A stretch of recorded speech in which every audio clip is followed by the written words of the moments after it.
Hello everyone, welcome back to my channel. Friends, हम लोग पढ़ रहे हैं वार्ड ऑफ हेवन यानी कि विलियम शेक्सपियर को। तो प्रीवियस वीडियो में हमने बायोग्राफी पढ़ी थी विलियम शेक्सपियर की एंड लिटरेरी करियर जो रहा है विलियम शेक्सपियर का according to W.J. Long and Edward Dowden. Clear है। साथ ही साथ हमने क्रोनोलॉजी विलियम शेक्सपियर की वर्क्स की जानी थी और जो फोलियोज़ थे पोर्टफोलियोज़ उनके बारे में भी हमने डिटेल में पढ़ा था। लॉन्गेस्ट पोएम, शॉर्टेस्ट पोएम, इन सभी चीज़ों को हम प्रीवियस वीडियो में कर चुके हैं। तो आज हम पढ़ेंगे कुछ इम्पोर्टेंट पॉइंट्स बिल्कुल ही एग्ज़ाम के पॉइंट ऑफ व्यू से। So let's start. एंड हाँ, चैनल पे अगर नए हैं तो please like share and subscribe the channel.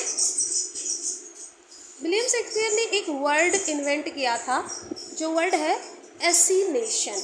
एसिनेशन means होता है हत्या। क्लियर है, एसिनेशन।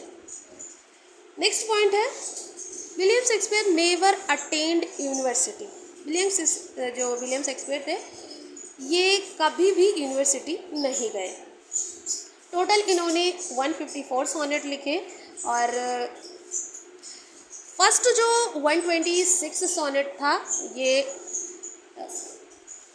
डायरेक्टेड था aristocratic young man who did not want to marry. बाद के जो 127 से 152 तक का जो सोनेट था वो डार्क लेडी को डायरेक्टेड रहा है।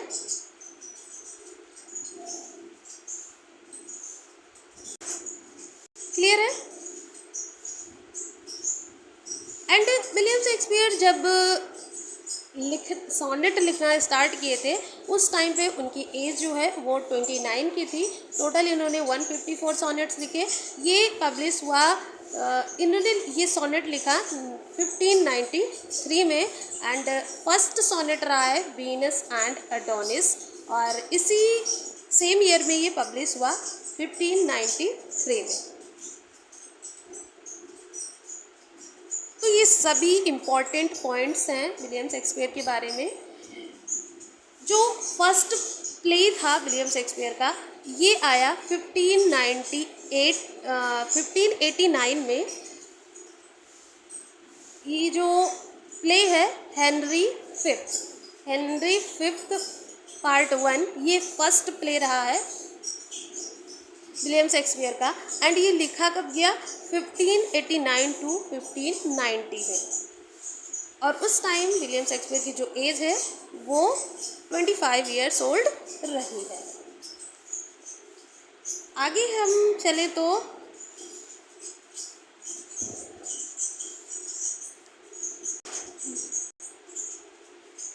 कार्डेनियो जो प्ले है ये विलियम शेक्सपियर के लाइफ पे परफॉर्म्ड किया गया है but today we have no written record of its story व्हाट्सओवर।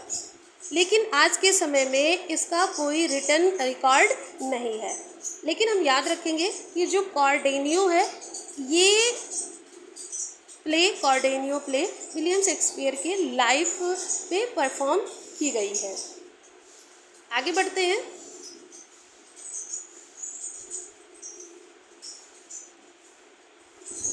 जो भी इम्पोर्टेंट चीज़ें हैं उसको मैंने हाईलाइट कर रखा है और उसी के अकॉर्डिंग हम पढ़ते हुए चलेंगे। यस, जो सुसाइड है ये suicide total 13 times William Shakespeare के वर्क्स में देखने को मिलती है। 13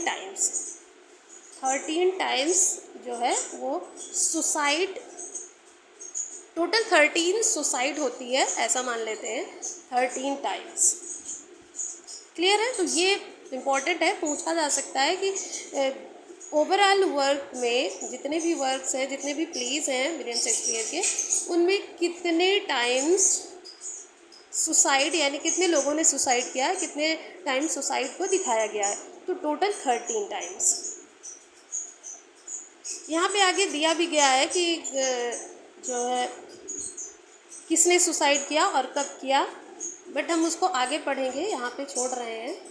रेसिसिज्म यानी जातिवाद का जो है वो फ्रीक्वेंटली यूज हुआ है विलियम शेक्सपियर के वर्क में, खासकर ओथेलो में। क्लियर है? आगे हम बढ़ जाते हैं। रेसिसिज्म कहाँ कहाँ पे यूज हुआ है वो ये सब वो बताया गया है सभी में। आगे हम पढ़ेंगे some famous books of Shakespeare. Some famous books on Shakespeare.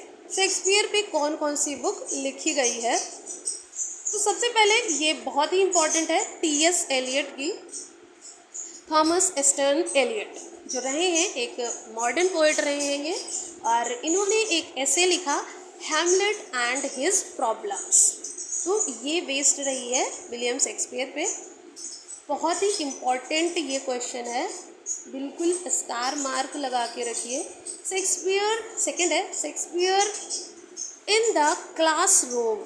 ये जो है ये वर्क है थियोडर ड्वेट वेल्ड का।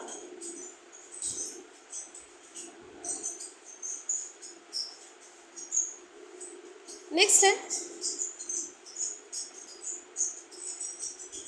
शेक्सपियरियन ट्रेजेडी, ये भी इम्पोर्टेंट है। शेक्सपियरियन ट्रेजेडी 1904 में आई and Oxford lectures on poetry 1909 by A C. Bradley. A C. Bradley important है, दोनों ही बुक है।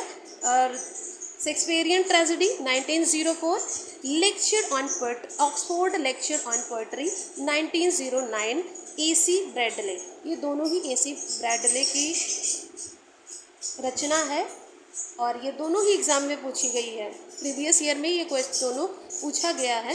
How many children had Lady Macbeth? ये an essay. Published in 1933 by L C. Knight. Next है नंबर 5, ये भी प्रीवियस ईयर में पूछा गया हुआ क्वेश्चन है। On the knocking at the get in Macbeth 1823 में थॉमस डी क्वेंसी द्वारा लिखा गया ये एक एस्से है, इम्पॉर्टेंट है। नेक्स्ट है number 6, the wheel of fire. The wheel of fire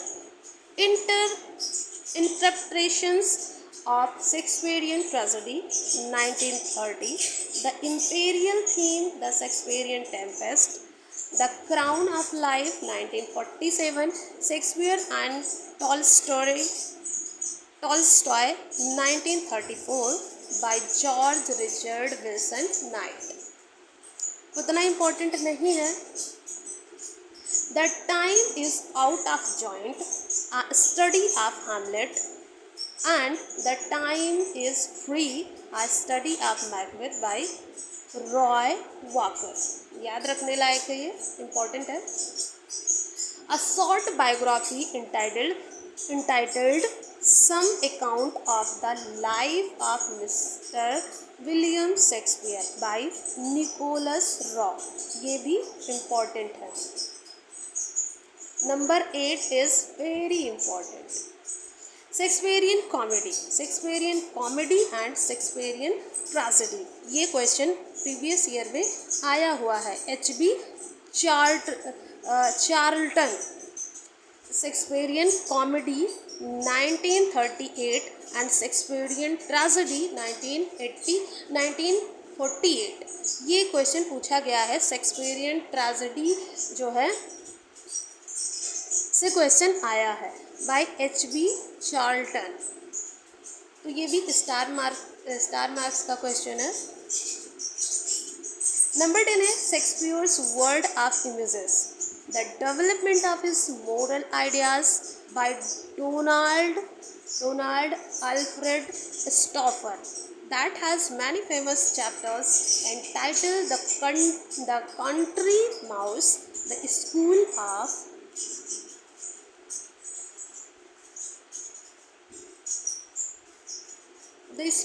of Love, Romeo and Juliet, The Garden of Eden, The Unweeded Garden, The Dark Town, Road to Freedom.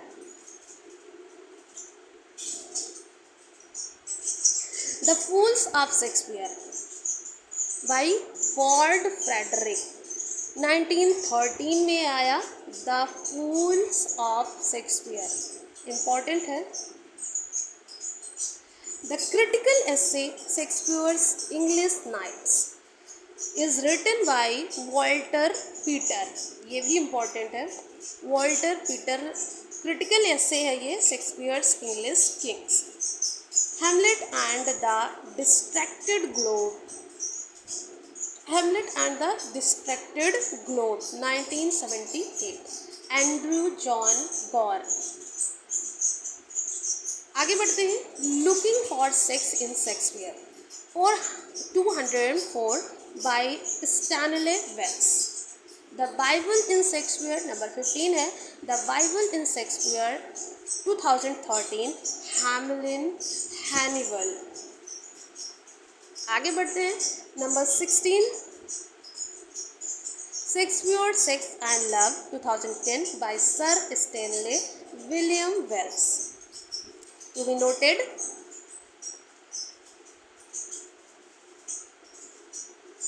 T.S.. Elliott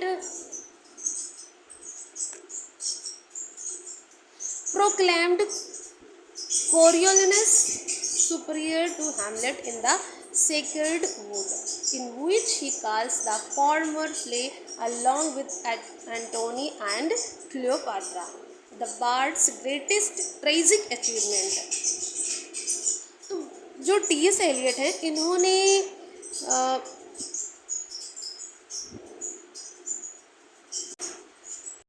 the secret would में William Shakespeare का जो work है Hamlet, इसको बताया है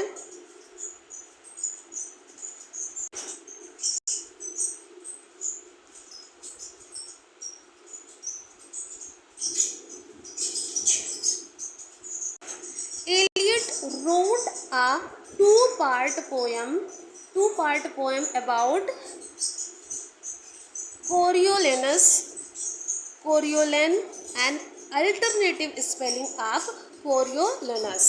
He also alluded to Coriolanus in a passage from his own The West Land when he wrote, "Revive for a moment a broken Coriolanus"। तो जो ये प्ले है कोरियोलिनस, इस पे विलियम शेक्सपियर ने 2 पोएम लिखी है और साथ ही साथ जो है कोरियोलिनस का जो उल्लेख है ये टी.एस. एलियट ने अपने जो द वेस्ट लैंड पोएम है इसमें भी इसका जिक्र किया है। Revive for a moment a broken कोरियोलिनस।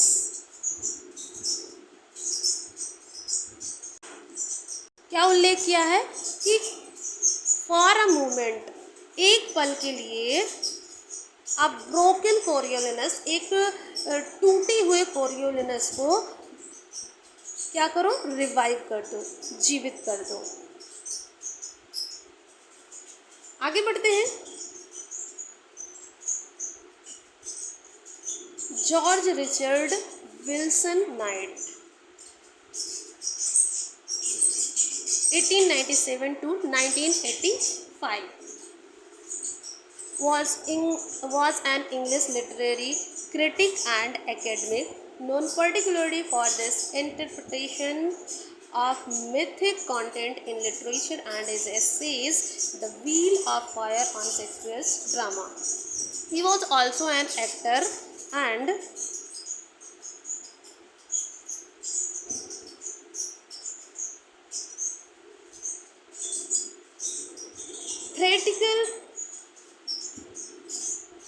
theatrical director and considered an outstanding lecturer.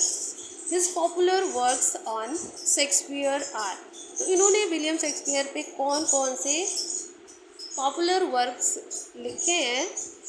Myth of miracle, an essay on the mystic symbolism of Shakespeare 1929। The wheel of fire, ये important है। Interpretations of Shakespearean tragedy 1930। Friends, अगर pronunciation में थोड़ी सी problem हो जाए तो please समझ जाइएगा। नेक्स्ट है द इम्पेरियल थीम 1931। तो ये वाला इम्पोर्टेंट है। The Shakespearean Tempest 1932। The Christian Renaissance with interpretation of दांते, शेक्सपियर एंड गोथे and a note on T.S. Eliot 1933. Shakespeare and Tolstoy 1934. Next is Principles of Shakespeare's Production 1936. The Captured Islay, Shakespeare's Message for England at War 1940. The Olive and the Sword, A Study of England's Shakespeare 1944. The Crown of Life, Essays in Interpretation of Shakespeare's Final Plays 1946. ये वाला important है। The Imperial Theme, Further Interpretations of Shakespeare's tragedies, including the Roman plays 1951.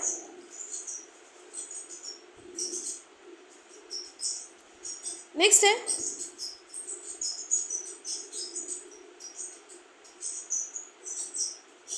The Mutual Flame on Shakespeare's Sonnets and the Phoenix and the Turtle 1955.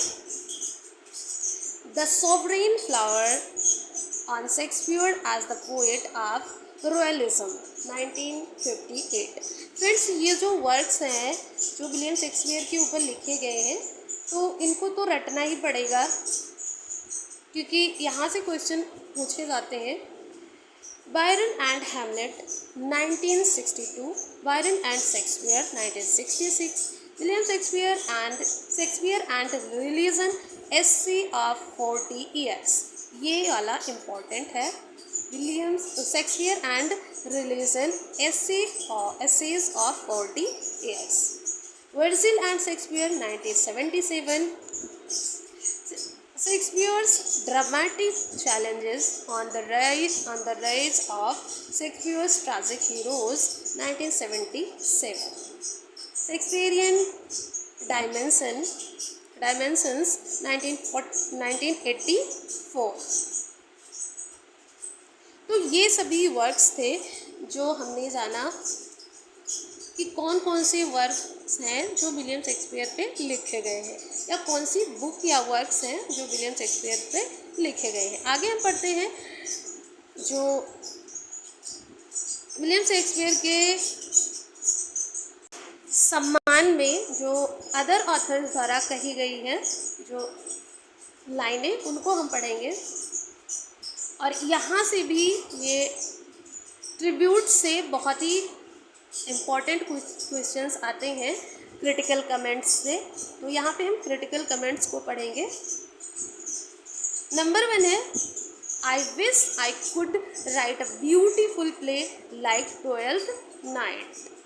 ये कहा है G.V. सोने।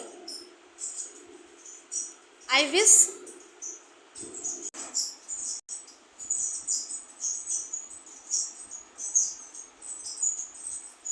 wish I could write a beautiful play like 12th night।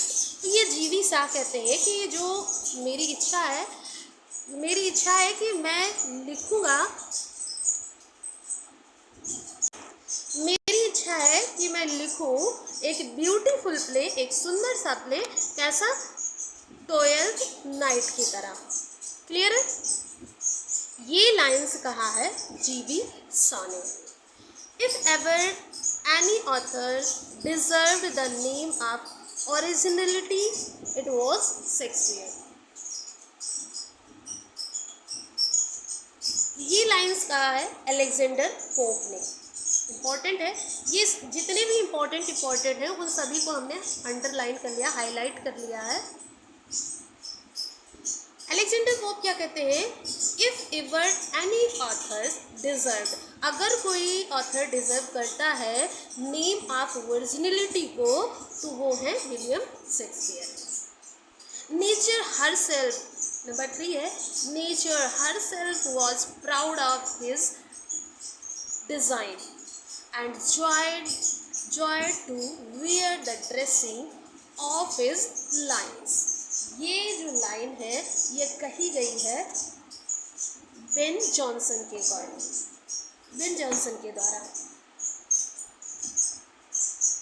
Ben Jonson क्या कहते हैं कि जो nature है वो प्राउड करती है अपने ऊपर, हर सेल्फ प्राउड करती थी हिज डिजाइंस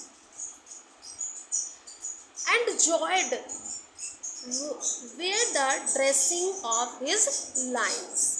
ये कथन बेन जॉनसन का है। नेक्स्ट जो इम्पॉर्टेंट क्रिटिकल कमेंट्स है वो है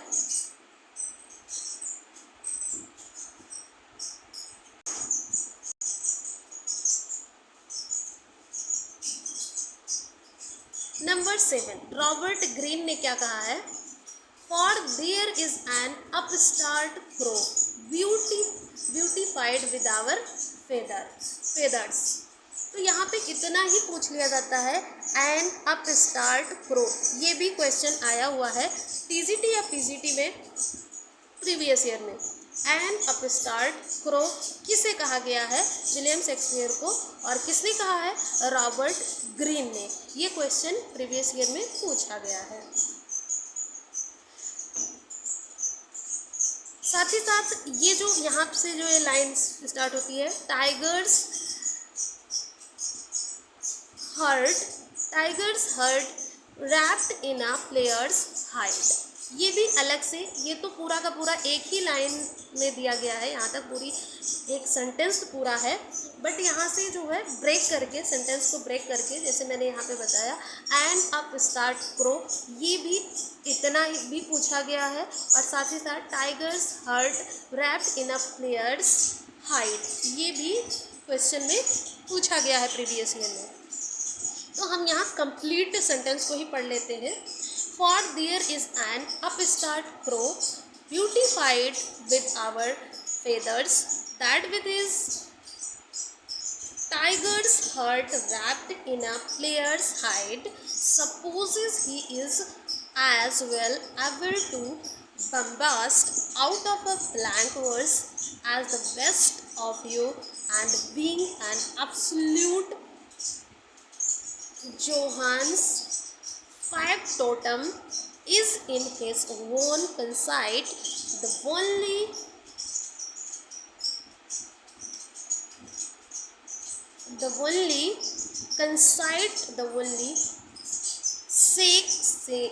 seen in a country। क्या मतलब हुआ इसका, for there is an upstart crow,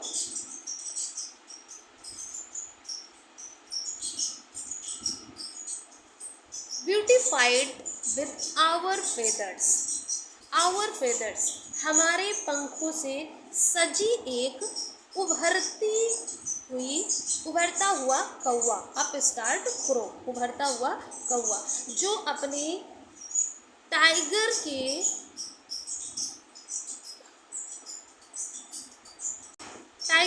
यानी कि बाघ के हिरन को खिलाड़ी की खाल में लपेटे हुए है, और यह मानकर चलता है कि वो भी आप में से सर्वश्रेष्ठ की तरह ही एक खाली पद की बौछार कर सकता है, बम्बास्ट आउट ऑफ ब्लैंक वर्ड्स। और एक पूर्ण जोहान्स फैक्ट टोटम होने के नाते अपने ही दम्भ में इस देश का एक सेक सीन है, एकमात्र only shake scene in a country.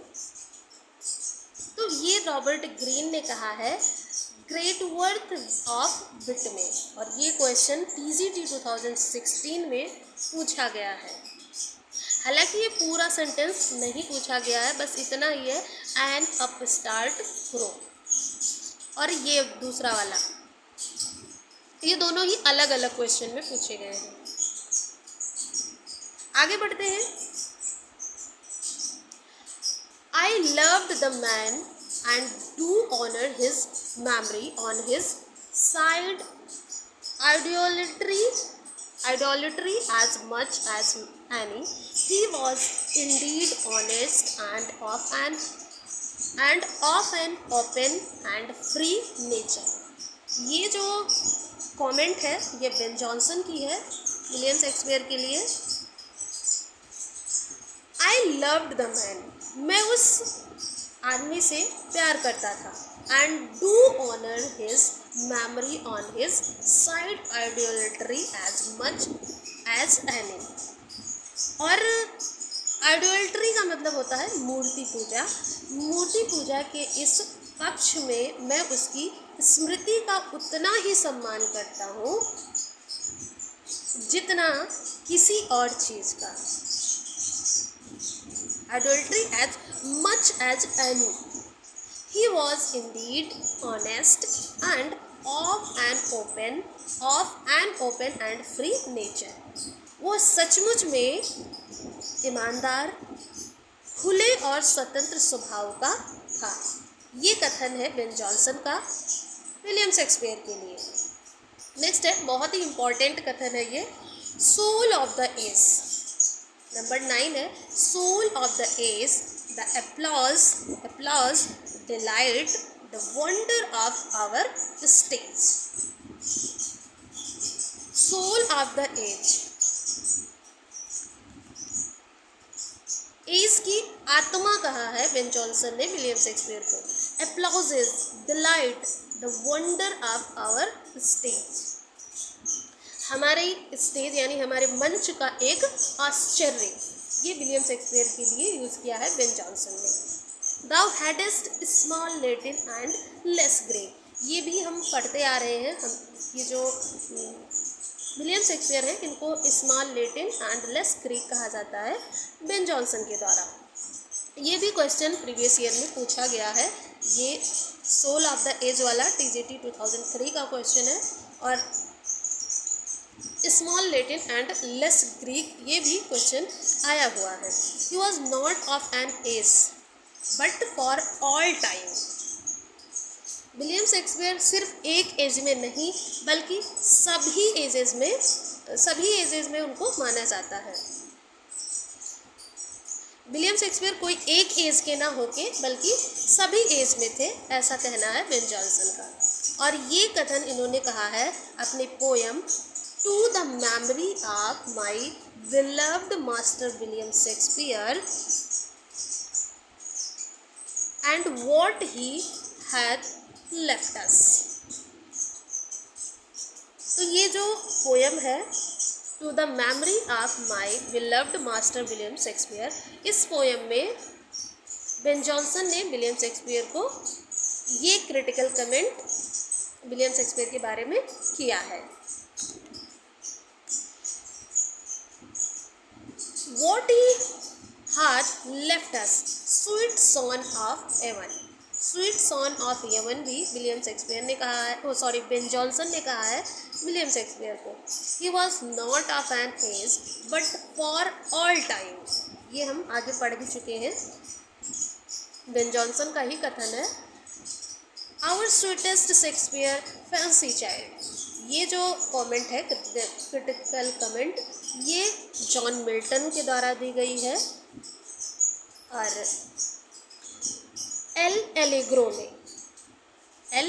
जो जॉन मिल्टन का वर्क है उसमें इन्होंने विलियम शेक्सपियर को कहा है our sweetest Shakespeare fancy child. Number 12 है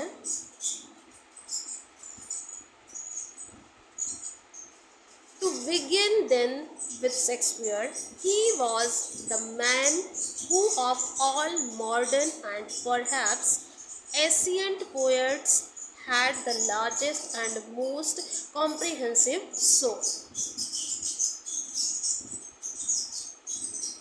To begin, सबसे पहले शुरुआत करते हैं किसके साथ? William Shakespeare. सबसे पहले शेक्सपियर से शुरुआत करते हैं। He was the man who of all modern and perhaps ancient poets had the largest and most comprehensive soul. वे सभी आधुनिक और शायद प्राचीन कवियों में सबसे बड़े और सबसे व्यापक आत्मा वाले व्यक्ति थे। कौन? William Shakespeare. ये किसने कहा है? ये कहा है जॉन ड्राइडन ने अपने एस्से ऑफ ड्रामेटिक पोइसी में। ये क्वेश्चन पूछा गया है PGT 2016 में, इम्पॉर्टेंट है। नेक्स्ट जो है नंबर 13, ये भी जॉन ड्राइडन के द्वारा ही दिया गया है एस्से ऑफ ड्रामेटिक पोएसी में। क्या है वो? I admired him Ben Jonson but I love Shakespeare. John Dryden कहते हैं कि आई एडमायर्ड हिम, कि मैं प्रशंसा करता हूँ किसकी? बेन जॉनसन की, बट आई लव शेक्सपियर, मैं शेक्सपियर को प्यार करता हूँ। नंबर 14 है His story requires romance and kings, but he thinks only on men.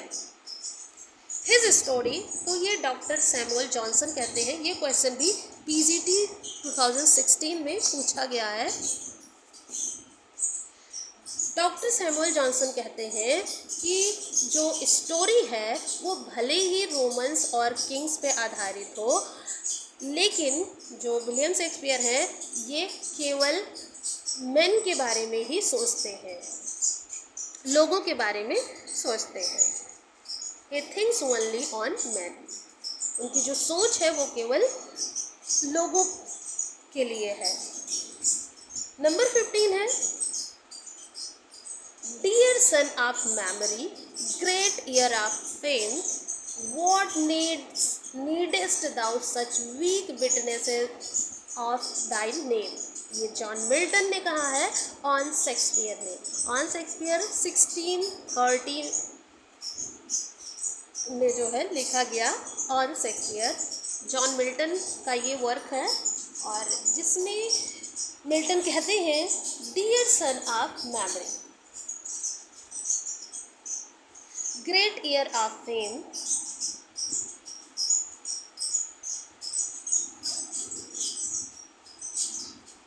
Memory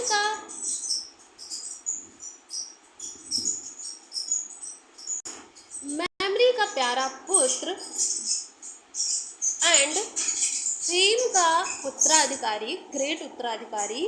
what needest thou such weak witnesses of thy name? तुम्हें क्या आवश्यकता है झूठी कमज़ोर विटनेस का, कमज़ोर गवाह का, ऑफ दाई नेम, तुम्हारे नाम के लिए। ये कथन है जॉन मिल्टन का ऑन शेक्सपियर में, इन्होंने ये लिखा है। नेक्स्ट है one day when there is no more Great Britain, when there is no more the United States, when there is no more the English language will exist Shakespeare, we will speak Shakespeare। ये कहा है मैचाडो D एसिस ने कि एक दिन जब great Britain नहीं रहेगा और ना ही यूनाइटेड स्टेट रहेगा, when there is no more English language, और ना ही इंग्लिश लैंग्वेज रहेगी, लेकिन फिर भी अगर कोई एग्जिस्ट करेगा तो वो कौन है? Shakespeare. We will speak Shakespeare, लेकिन हम शेक्सपियर को पढ़ेंगे, बोलेंगे। ये कथन है मैचाडो डी एसिस का। नेक्स्ट है टी.एस. एलियट का। टी.एस. एलियट क्या कहते हैं? सिलेक्टेड एस्से, कौन सा एस्से है अभी हम आगे देखेंगे। Dante and Shakespeare divided the modern world between them. There is no third. दांते और शेक्सपियर ने इस वर्ल्ड को, मॉडर्न वर्ल्ड को आपस में बांट लिया है, यानी सिर्फ दो ही लोग इस वर्ल्ड में हैं। देयर इज नो थर्ड, कोई तीसरा इनके जैसा नहीं है। और ये कथन है टी.एस. एलियट का, कहाँ पे?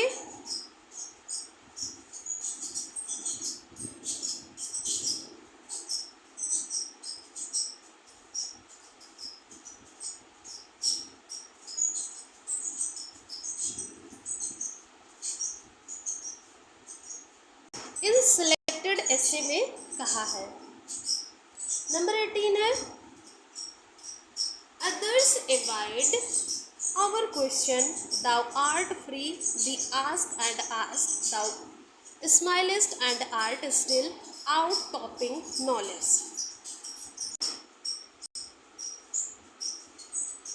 दूसरे हमारे प्रश्न का उत्तर देते हैं और तुम स्वतंत्र हो। thou art free, हम पूछते हैं, वी आस्क एंड आस्क, पूछते हैं और पूछते हैं, तुम मुस्कुराते हो और शांत रहते हो। ज्ञान से भी आगे।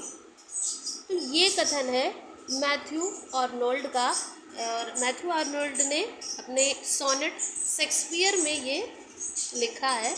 ये क्वेश्चन 2 बार पूछा गया है, टीजीटी 2009 में एंड पीजीटी 2010 में। नेक्स्ट है number 19, the greatest genius that perhaps human nature had yet produced our myriad minded Shakespeare. ये एस टी कॉलरिज ने कहा है कि जो मानव प्रकृति द्वारा अब तक का उत्पन्न सबसे महान प्रतिमा हमारे विविध मस्तिष्क वाले शेक्सपियर के बारे में ये एस टी कॉलरिज ने कहा है। ये इम्पॉर्टेंट है। नेक्स्ट है number 20, in a word he is the universal poet. ये W.J. लॉन्ग ने कहा है, very important. Don't remember that any book or person or event in my life ever made so great an impression upon me as the plays of Shakespeare. ये question TGT 2001 में पूछा गया है। ये कथन है गोथे का। आई डोंट रिमेंबर दैट, मुझे याद नहीं है कि कोई ऐसी बुक, कोई ऐसा पर्सन, कोई ऐसी इवेंट मेरी लाइफ में रही हो जो विलियम शेक्सपियर के प्लेस से ज़्यादा इम्प्रेशन मुझ पर डाल सकी हो। तो ये कथन है गोथे का। नंबर 22 है Shakespeare has no heroes but only heroines. ये कहा है जॉन ड्रस्किन ने, और ये 2 बार पूछा गया है, 2005 में एंड पीजीटी 2011 में। Most important comments.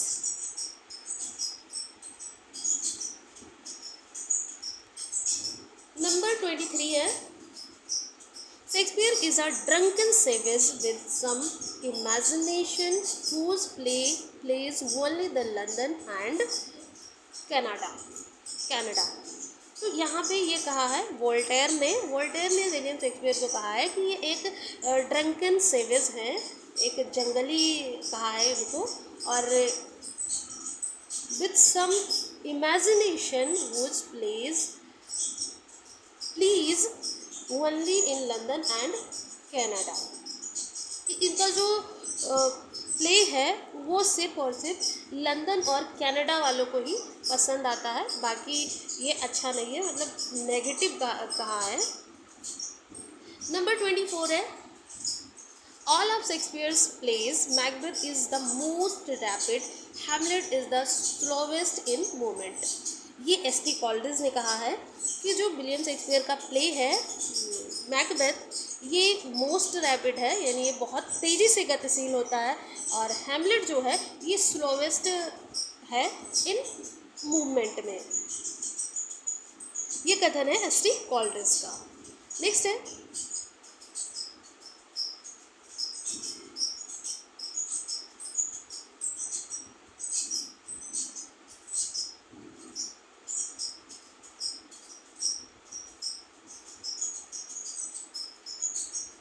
अगला जो क्रिटिकल कमेंट है, Shakespeare put forward anti church ideas and did not consider suicide to be a sin. वो कंसीडर नहीं करते हैं कि जो सुसाइड है वो एक सिन है। That he skilfully avoided conflicts with censorship. और वो क्या करते हैं, जैसा कि स्किलफुली अवॉइड करते हैं कॉन्फ्लिक्ट विद सेंसरशिप को। ये कहा है वाडिम निकोलेव, जो कि एक रशियन शेक्सपियर स्कॉलर रहे हैं, उन्होंने इस कमेंट को कहा है। अगला जो इम्पोर्टेंट क्रिटिकल कमेंट है वो है अलेक्जेंडर पोप का। The pope of Shakespeare was inspiration Indeed. इन्होंने विलियम शेक्सपियर को इंस्पिरेशन माना है कि विलियम शेक्सपियर जो है उनकी जो पोइट्री है, विलियम शेक्सपियर की जो पोइट्री है वो एक प्रेरणादायक थी। He is not too much an imitator as an instrument of nature. ये जो है ये नेचर की इमिटेटर नहीं है, बल्कि नेचर का एक इंस्ट्रूमेंट है। And it not so just to say that he speaks from her as that she speaks through him. And it not so just to say that he speaks. वो प्रकृति के बारे में नहीं बोलता है, बल्कि हर एज दैट सी स्पीक्स, बल्कि जो प्रकृति है वो उसके बारे में बोलती है। तो ये कथन है अलेक्जेंडर पोप का। नेक्स्ट है the following is a Jonson's 80 line tribute to Shakespeare. तो 80 लाइन्स का ट्रिब्यूट है विलियम शेक्सपियर पे, किसका, जॉनसन का। टाइटल है उसका to the memory of my beloved master William Shakespeare and what he hath left us. तो ये जो 80 लाइन का ट्रिब्यूट है विलियम शेक्सपियर के लिए, उसका ये टाइटल है, और ये फर्स्ट फोलियो के टाइम पे पब्लिश हुआ है 1623 में। प्रिपेयर्ड बाई किसके द्वारा तैयार किया गया है, ये तैयार किया गया है जो विलियम शेक्सपियर के फ्रेंड्स एंड फॉलोअर रहे हैं, फॉलो एक्टर्स रहे हैं, यानी कि John Heming and Henry Condell, इनके द्वारा ये तैयार किया गया है। तो यहाँ पे हमने विलियम शेक्सपियर से रिलेटेड इम्पॉर्टेंट पॉइंट्स को जाने, और जो ट्रिब्यूट्स रहे हैं विलियम शेक्सपियर पे उनको हमने डिटेल में स्टडी किया। आई होप वीडियो आप सभी को अच्छी लगी होगी, और मिलते हैं नेक्स्ट वीडियो में। नेक्स्ट वीडियो में हम विलियम शेक्सपियर के सोनेट्स के बारे में पढ़ेंगे। तो आज के लिए इतना ही। Thanks for watching this video.